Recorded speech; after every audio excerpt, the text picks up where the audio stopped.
हाँ तो मित्रों, ज्योतिष की इस श्रृंखला में आज बात करेंगे पति मृत्यु योग कब होता है।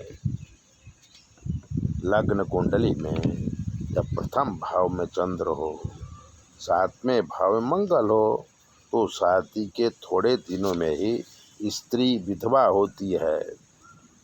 अष्टमेश जब स्त्री की कुंडली में सातवें भाव में बैठा हो, उस पर पाप ग्रहों की दृष्टि हो, तो स्त्री सगाई के बाद विधवा हो जाती है।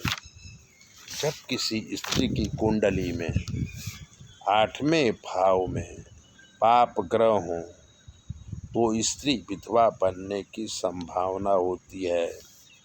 जब कोई स्त्री छठे और आठवें भाव का स्वामी स्वग्रही यानी अपने घर में बैठा हो और उस पर पाप ग्रहों की दृष्टि हो, तो औरत का पति मृत्यु को पाता है। जैसे शादी हुई और वो घूमने के लिए गए और एक्सीडेंट हुआ, पति की मृत्यु हो गई। कानपुर की रत्ना पाठक, नाम हमने बदल दिया है। शादी हुई, पिताजी ने खूब दहेज दिया, शादी को 2 साल हुए, पेट में बच्चा था और पति कोरोना में मृत्यु पा गया। इसकी कुंडली में सातवें भाव में मंगल और लग्न में चंद्र था।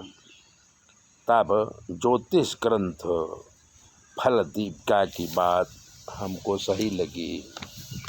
हम सुरेंद्र नगर गए थे, वहाँ एक दरबार के घर जाना हुआ। वहीं पर मिली थी कंचनबा, नाम हमने बदल दिया है। कंचनबा बाल विधवा थी और ससुराल में रहती थी, क्योंकि दरबार में लड़कियां शक्ति का अवतार मानी जाती हैं। लड़कपन से ही उनको बा यानी माँ कहा जाता है और वो दूसरी शादी नहीं करती। हमने उनकी हस्तरेखा देखी थी तो विधवा योग पूरा था, और स्त्री की कुंडली में विधवा योग होता है तो किसी न किसी कारण से वो विधवा होती है।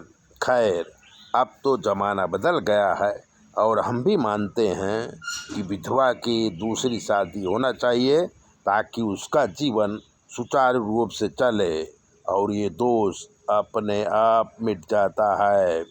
इसलिए अगर आपके परिवार कुटुंब या इधर उधर कहीं भी विधवा हो, तो उसकी शादी कराने का प्रयत्न करना चाहिए।